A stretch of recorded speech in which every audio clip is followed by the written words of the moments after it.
Hi, welcome back to Exploring Politics. I'm your host, Peter Rapp, and today we bring you an exciting episode discussing the plane crash in Northeast Philadelphia, DEI cuts across government agencies, and the deportation of illegal immigrants to El Salvador. Stay tuned.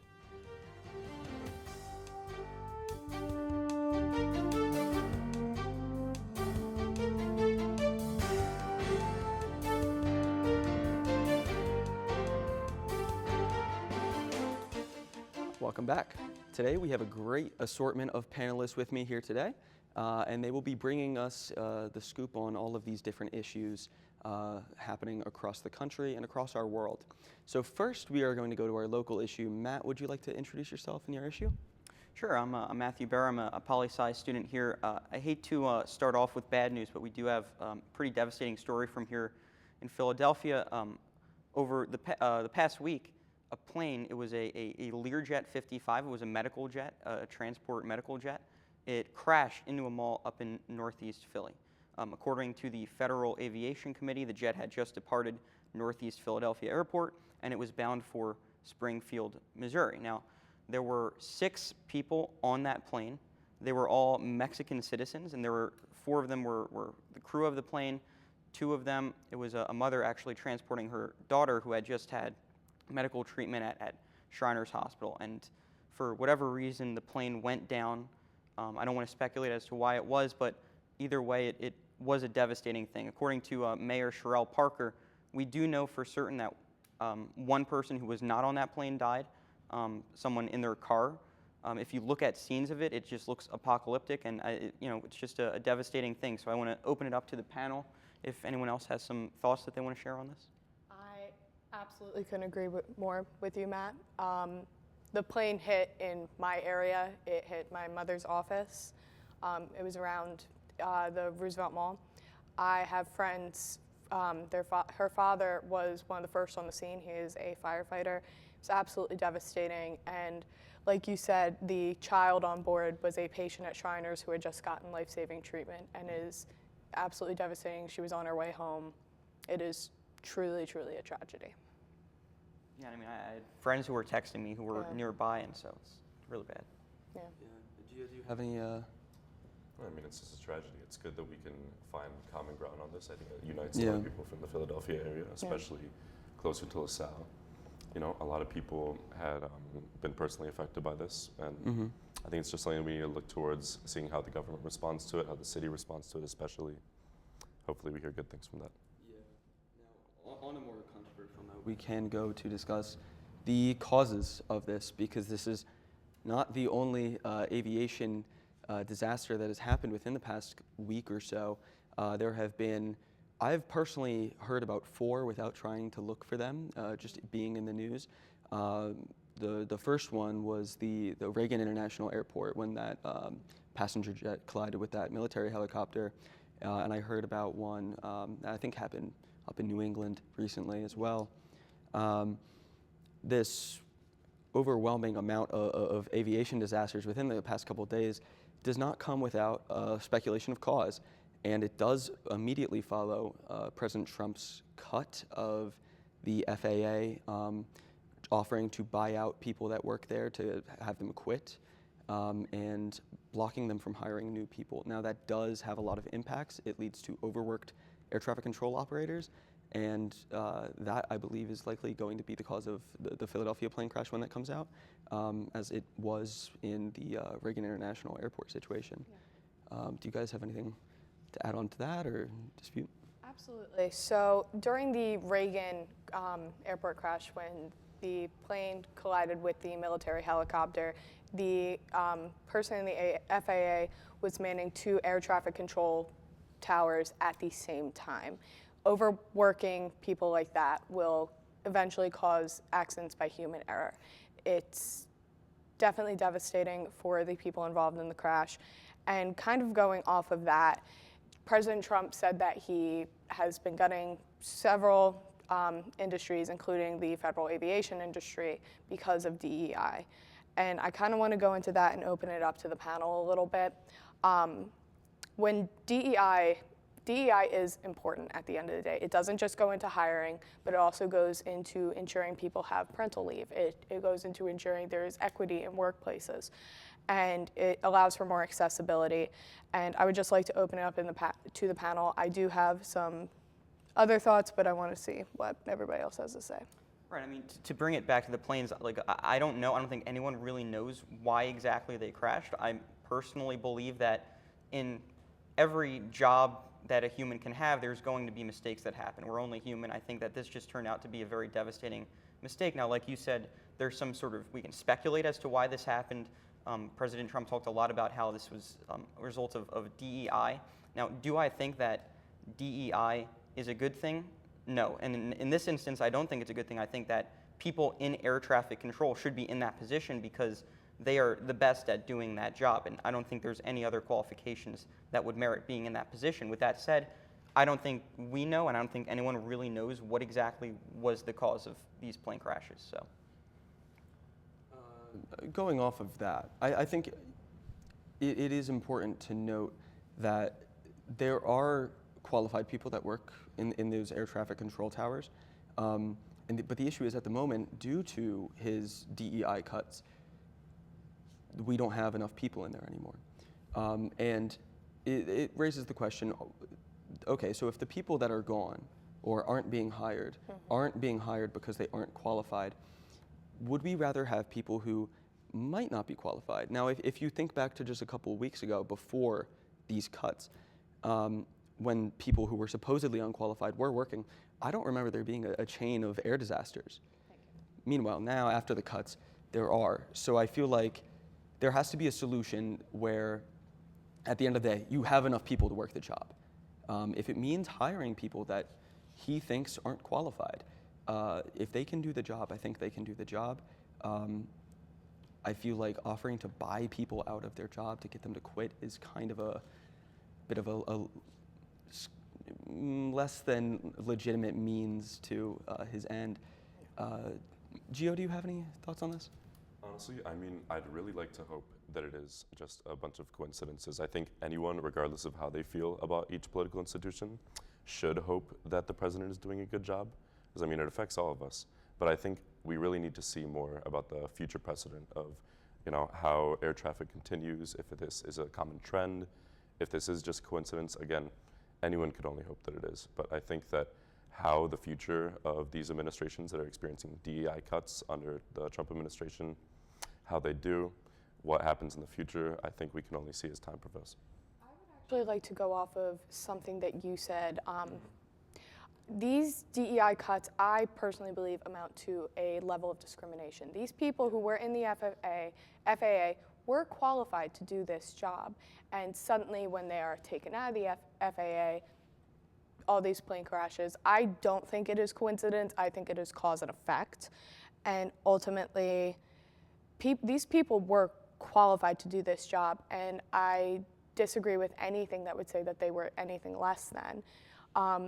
And I kind of personally DEI, I think DEI is exceptionally important, and being a woman specifically in an underrepresented industry, these cuts could mean I couldn't get, I might be considered unqualified for a job, even though I've worked in government, I've worked in city politics. I am qualified to do these jobs, but because of these DEI cuts, based off being a woman, I think it amounts to a level of workplace discrimination. I do see that. I do see that point as well.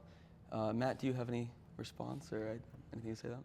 Sure. I think that fundamentally, what DEI says is that qualifications for a job are irrelevant to the question of whether or not we fit some sort of diverse or racial quota. I think that that is a problem. I think that there's no justification for having people, again, to use air traffic control as an example, like Peter, you said there might be people who are unqualified. That's not a good thing, because what do we mean when we say unqualified? We're talking about people who aren't going to be able to do that job to their fullest ability. I think that that's very dangerous for air traffic control. I think it's very dangerous to put people in jobs where they're not going to be able to fulfill their duties and do it in a responsible manner. I don't think that people should be hired by anything other than their merit. I think that that's fundamentally what we see this administration doing, what we see DOJ doing, countering all of these DEI measures, which frankly are unconstitutional.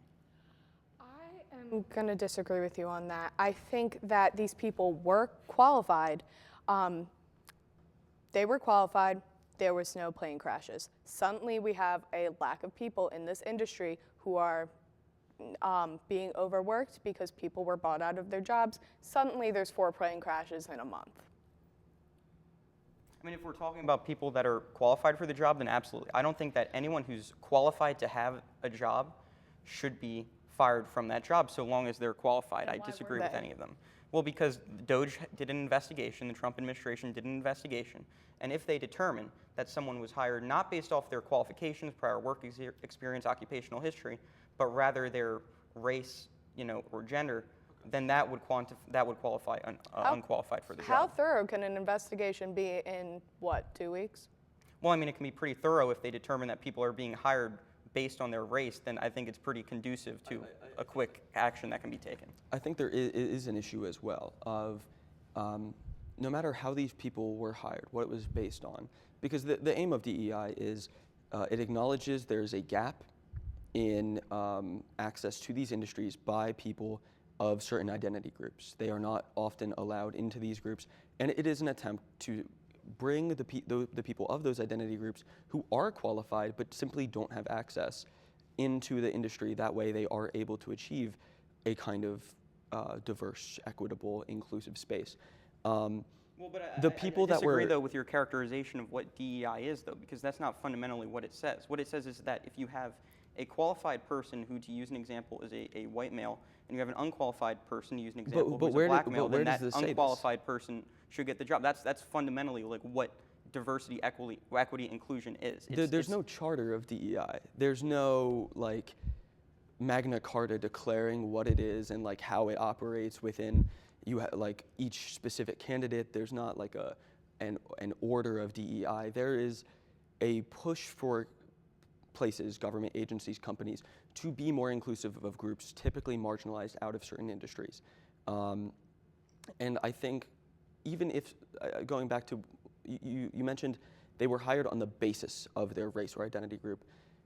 The basis, at the end of the day, if we are talking about qualification, the basis that they are hired on, even if it isn't how qualified they are for the job, as long as they are qualified for the job, you probably shouldn't fire them for it. You probably shouldn't gut a vital administration such as the FAA, simply on the basis that people were hired on a basis that you don't like. Because if they are qualified, even if the reason why isn't something you like, they are still qualified at the end of the day. You know what I'm saying? I agree with you. That's what I said initially. If people are qualified for a job, then they should never be fired from that job as long as they're fulfilling their duties. If we find that people are hired without having properly sort of vetted them and seen what their responsibilities and their abilities are, then I don't think that they should have that job.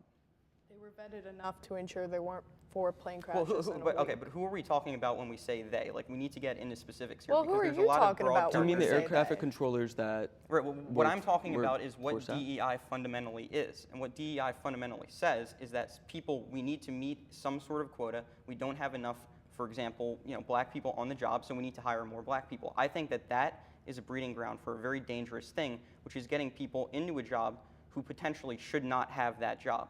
That is what I think is dangerous. Now, if you have specific examples you'd like to cite of, for example, people being fired who were qualified for the job, then I can agree that they should not have been fired. But I think that for the most part, this is a problem that needs to be addressed.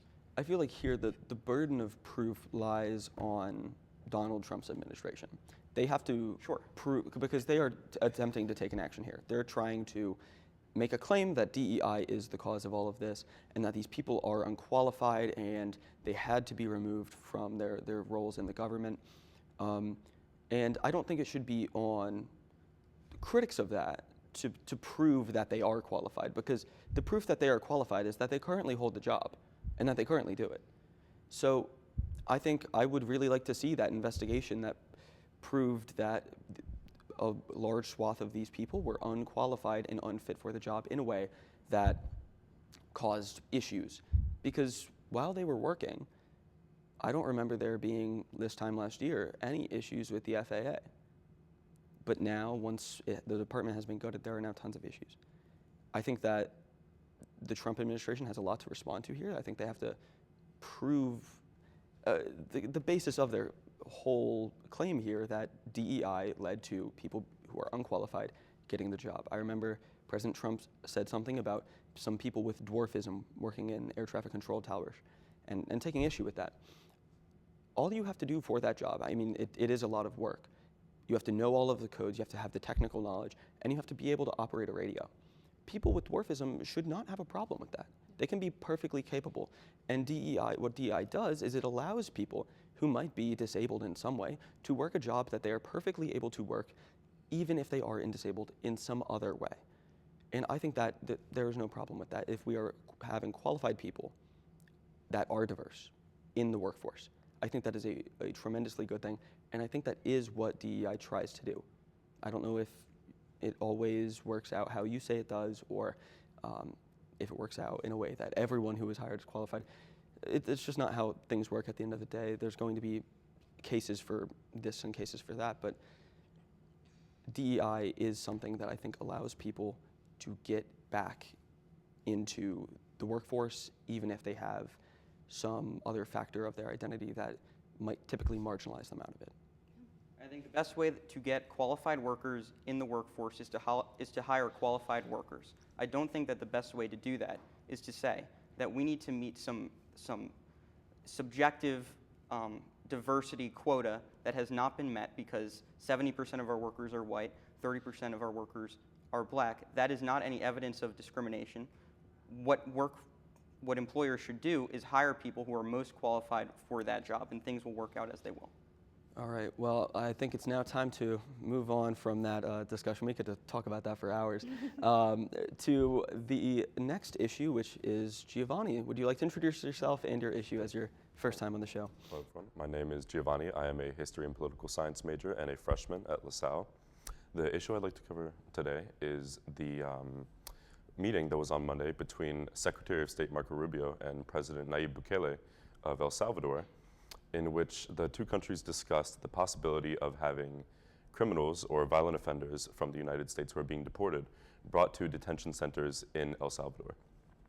The issue here is that these detention centers, which can house up to 10,000 criminals at times, including gang members from gangs such as MS-13, which was a problem up until around 2022 in El Salvador, when the country declared a state of emergency, have faced many allegations of human rights abuses, and many people are concerned about whether or not criminals would be treated fairly if they were brought here. Also, Bukele said that he was interested in taking American criminals or violent offenders into these camps in El Salvador. Leave to you. All right. Thank you for bringing this issue to us. I think this is a very complex one. There's a lot of different angles here. I think that I don't know how well this is going to go. The last time we gathered a large group of criminals in one place, you had the formation of MS-13. MS-13 originated in prisons. That is where the gang first started. I forget exactly where, but I think that the expansion of the U.S. prison system into other countries, I think, is at the end of the day a net negative. I think exporting criminals to another country where they will be in prison camps has a very, very negative vibe, just for me, given history and given how this has went for us in recent history as well. Matt, MJ, do you have any thoughts on that? Well, I think that what this speaks to is sort of the broader foreign policy of Donald Trump that we've seen over these past few weeks, and that is that countries are willing to work with Donald Trump because they respect Donald Trump and they fear him. So, for example, there's a couple of weeks ago, Trump got into sort of an argument with the president of Colombia, who has the maturity level of a fourth grader based on the letter that he wrote to America. But nonetheless, Trump basically threatened and said that we're going to send these immigrants who are in our country illegally, who are residents of Colombia, back into your country. And then the president of Colombia said no, because I guess he didn't want his own citizens back in his country. And then Trump says no, you're going to take them and you're going to like it. And then that is, of course, what happened. And then second to that, everyone was talking about how there's going to be this massive trade war between America and Mexico and Canada, and how, the economy is going to get hit so hard. That's what everyone was talking about. Well, that trade war lasted about 5 seconds. And then both countries have agreed, both Canada and Mexico, to send thousands more troops to support to shut down their borders, stop the flow of fentanyl. In fact, Canada recently designated, like the United States did, the cartels as a terrorist organization. They've appointed their own fentanyl czar to work on that. I think that fundamentally nations are interested in working with Donald Trump, and what we've learned over these past few weeks is that America is the most powerful nation in the world, and we can get what we want. I'm going to firmly disagree that Donald Trump commands respect. We could go back and forth on that topic forever, but we don't need to right now. But I kind of want to go back to something Peter said about the spread of the American prison industrial complex. In the United States, we have issues with equity in prisons as well, talking more so in the sense that prisoners are potentially their 14th Amendment rights are potentially being violated in the sense that they had prisoners working in the fires back out in LA. Not only that, but they're being paid, 14 cents an hour, significantly below federal sub-minimum wage for labor that they are working on. But going back to what Matt was saying, I very much disagree with the idea that the trade, specifically the trade war lasted all of 5 minutes, or 5 seconds is what he said, I apologize. I think we are still very much at risk for a trade war because tariffs, especially tariffs of 25%, when they go through, if they go through, I will give you that, will devastate our economy. And I was in class the other day and we talked about the price of eggs. I've mentioned this several times on this show. The price of eggs has gone up 36%, I believe, and I don't believe that these tariffs are going to do anything good for the United States economy. And the idea that we can bully other countries is not how the United States operates. We are not bullies. We are not this great big bad country, and I hate seeing that in the news. I hate seeing that projection of ourselves. And this kind of manifest destiny idea that we are the greatest in the world. I consider myself a very patriotic person, 100%. I love my country. We are not this big bad monster that I think we're being portrayed as, and I think we as a country can be doing better to treat our allies better specifically. Yeah, I think going off of something that both of you mentioned in very different lights, Donald Trump's negotiations with Claudia Sheinbaum and Trudeau, I think that it's not really correct to characterize it as them, just agreeing and respecting Trump and going with him on what he wants. They were threatened with a trade war. It was an ultimatum. It was you do this or else. And for a nation like Canada, whose biggest trade partner is the U.S., and their economy is largely dependent on ours, and we depend on them for a lot of things, it puts them in a dangerous situation where they might not want to do it. They might not respect the person who's making these demands, but they have to. It's far from a friendly, good negotiation with allies. It's a terroristic threat. Do you disagree with what's been accomplished as a result of Trump's actions? It seems pretty good. I think the means of doing what's it been accomplished matters. is now that other countries are actually respecting the issue that fentanyl being poured into the United States is a crisis. And Canada wouldn't have just designated a new czar on fentanyl if that wasn't a problem for their country as well. We're actually addressing the issues. If they were threatened with an ultimatum that their economy would be in turmoil, that would also probably push them to do it. And it's especially astonishing considering the fact that Canadian fentanyl produced in Canada accounts for less than 1% consumed and sold in the U.S. I saw a statistic on that. A lot of it does come from our southern border that we do have in the country. Canada, there's no need for a fentanyl czar. They don't have this widespread issue. Well, then why did they appoint one? Because they were threatened to. They weren't threatened to. They were threatened to protect their border. Now they're actually taking action to address other issues as well because it was an issue. On the topic of America, threatening other countries, I think we need to ask ourselves, if we're thinking of America as this big bad character, are strongman tactics sometimes necessary to achieve what we feel like is a current issue? If we're looking at Bukele and what he did, going back to the original issue with prison systems, was it necessary to do something like that, encouraging, knowing that there could be possible human rights violations, knowing that you could be threatening other countries to get what you need? I do understand what you're saying. Unfortunately, we are out of time on this issue, so we are going to go to our final thoughts. Each of us will get just 20 or so seconds to have your thoughts. So MJ, would you like to go first? Oh, sure. My topic, we all know, was the FAA and the DEI cuts. I think the DEI cuts are going to be detrimental to several government agencies, especially since we've seen in recent days with the FAA. I pray nothing else happens with these plane crashes. That would be absolutely devastating, especially the one in Northeast Philly, which deeply touched me and touched my hometown.